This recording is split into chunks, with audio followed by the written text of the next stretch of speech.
we're almost done with learning the basics of the shape tools. How do we make cool, unique, warped, bended shapes like this? Not easy, but not where you would think you would do it. So I'm going to show you how this works. Let's take our rectangle tool. I'm going to click once. I know the size of this. We want it to be 300 width and 150 height, and click OK. Ooh, maybe not. Let's try that again. We want the width to be 75 and the height to be 300.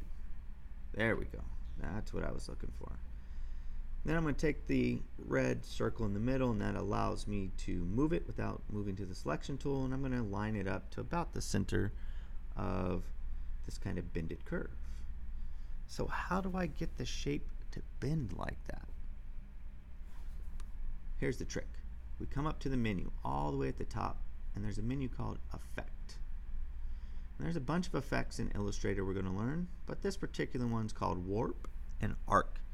And I want you to experiment with these other ones on your own, but for this particular shape, Warp and Arc. So I'm going to click on that. I want you to turn Preview on, make sure that's check marked so you can see what's happening. I have my arc vertical, and I've made the bend 50%. So if I take this back to 0 really quick, and I take this one back to 0 just so you can see it, I have my rectangle, right? And I move this slider to the right till it was 50. That gave me that left bend. But then I wanted it thicker on the top, thinner on the bottom. So you can distort one way, or you can distort the other way. So I knew from practice that I wanted a -50. Gives us kind of like a bicep with an elbow into a skinnier tricep and a wrist. I'm going to click OK. One gotcha though is right now it still has this bounding box that makes it look like a rectangle.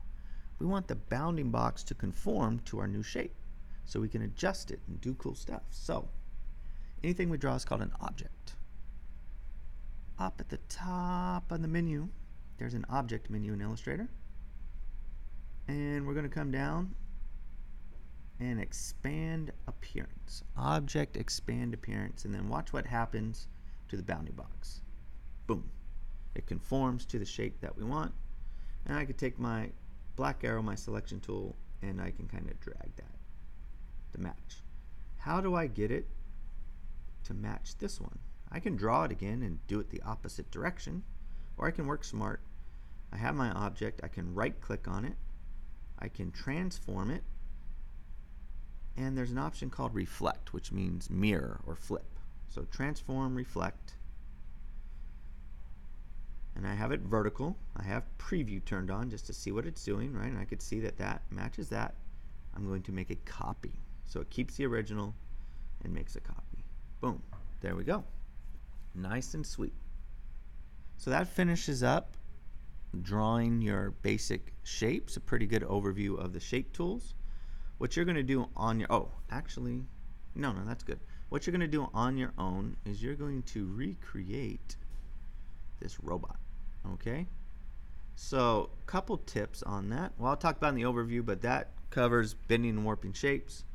You're going to make this robot on your own. We'll talk about that in the next tutorial.